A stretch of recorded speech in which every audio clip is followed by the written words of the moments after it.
खबर है दिल्ली सेवा बिल को लेकर, जिस पर अब रंजन गोगोई का बयान आया है। रंजन गोगोई कौन है? रंजन गोगोई हैं पूर्व चीफ जस्टिस ऑफ इंडिया। कहां बोल रहे थे? संसद में बोल रहे थे। लेकिन रंजन गोगोई के इस बयान के मायने जानने से पहले रंजन गोगोई के बारे में जानिए। रंजन गोगोई वही जस्टिस हैं, पूर्व जस्टिस, जिन्होंने अपने कार्यकाल में राम मंदिर पर फैसला दिया, राफेल पर फैसला दिया, एनआरसी पर फैसला दिया। और बड़ी बात, उनके एक बयान की सबसे ज्यादा चर्चा होती है, जिसमें उन्होंने कहा था प्रभु राम और संविधान दोनों ही सर्वोपरि हैं। और साथ ही उन्होंने यह भी कहा था कि प्रभु राम का नाम लेने से ही होगा कल्याण। लेकिन अब रंजन गोगोई एक बार फिर से सुर्खियों में हैं। संसद में बतौर सांसद उन्होंने दिल्ली सेवा बिल पर अपनी राय रखी है। उनकी राय के मायने इसलिए और बढ़ जाते हैं क्योंकि वो खुद चीफ जस्टिस रह चुके हैं और सुप्रीम कोर्ट के चीफ जस्टिस रहने के साथ ही लगातार इस मामले को लेकर यह तर्क दिया जा रहा है कि मामला जब सुप्रीम कोर्ट में है तो इस तरीके से सरकार बिल लेकर नहीं आ सकती है। इसीलिए पूर्व सीजीआई के बयान के मायने अपने आप में और खास हो जाते हैं। बतौर सांसद तो वो है ही। क्या कहा है रंजन गोगोई ने, अब आपको वो बताते हैं। दरअसल राज्यसभा में रंजन गोगोई ने बिल का समर्थन किया है।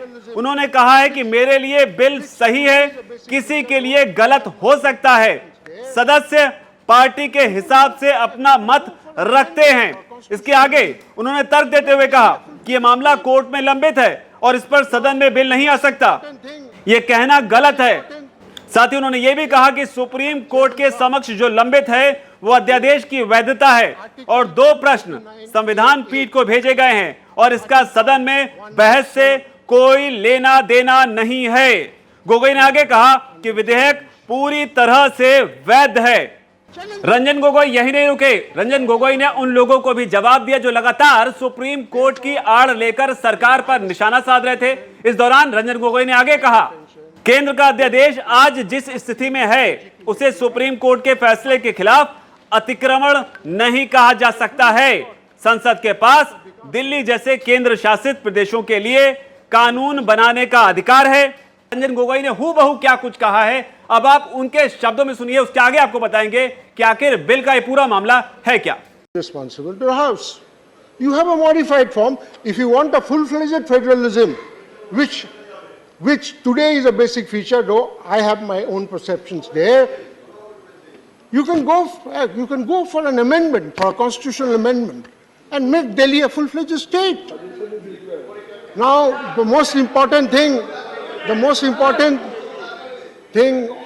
Chairman Sir, is Article 239AA, starting from 1 to 7,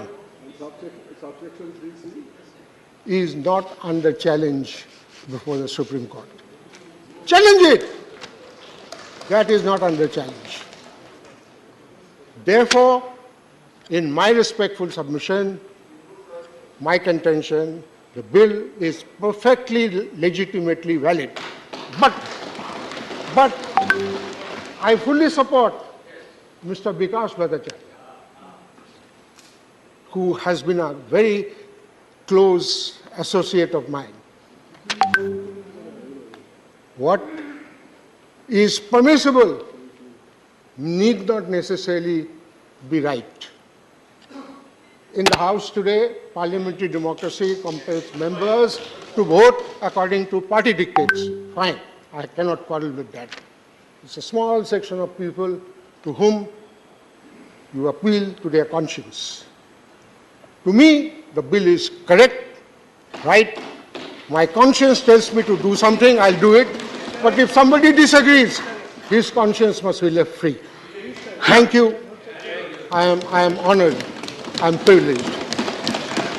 तो कुल मिलाकर रंजन गोगोई का ये वो बयान है जो उन्होंने कहा किस तरीके से उन्होंने बिल का बचाव करते हुए अपना पक्ष रखा है। आपको बता दें कि केंद्र ने मई में जो अध्यादेश जारी किया था उसमें सुप्रीम कोर्ट के उस फैसले का कोई प्रभाव नहीं रहेगा जिसमें राष्ट्रीय राजधानी क्षेत्र प्रशासन में सेवाओं का नियंत्रण दिल्ली सरकार को दिया गया था।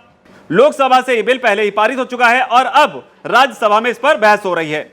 अध्यादेश का यह स्थान ले लेगा। दिल्ली की आम आदमी पार्टी की सरकार लगातार इसका विरोध कर रही है। इसका विरोध करते हुए उसने उन तमाम मुद्दों के साथ समझौता भी कर लिया जिनके खिलाफ बोलते बोलते वो सत्ता में आई, आम आदमी पार्टी अस्तित्व में आई। अब हालांकि सरकार की तरफ से गृह मंत्री अमित शाह ने इस मामले पर कहा था कि अगर यह बिल जो है पास हो जाता है और उसके बाद में जब ये कानून बन जाएगा तो इसके बाद में जो इंडिया का गठबंधन बना है उस गठबंधन से जो पार्टी सबसे पहले बाहर निकल जाएगी या तौबा कर लेगी वो आम आदमी पार्टी होगी। तो ये भविष्यवाणी अमित शाह ने की थी, लेकिन फिलहाल रंजन गोगोई ने जो बात कही है उस पर आपकी क्या राय है? रंजन गोगोई के बारे में हमने बताया किस तरीके से वो अध्यात्म को लेकर और भगवान राम को लेकर उनकी क्या राय है, जिसमें साफ तौर पर वो कहते हैं कि राम का नाम लेने से ही कल्याण होगा, जो उन्होंने कहा है दिल्ली बिल पर। इस पर आपकी क्या राय है? आपकी जो राय होनी चाहिए अगर कमेंट सेक्शन में जरूर लिखें। धन्यवाद। वीके न्यूज, राष्ट्र के नाम।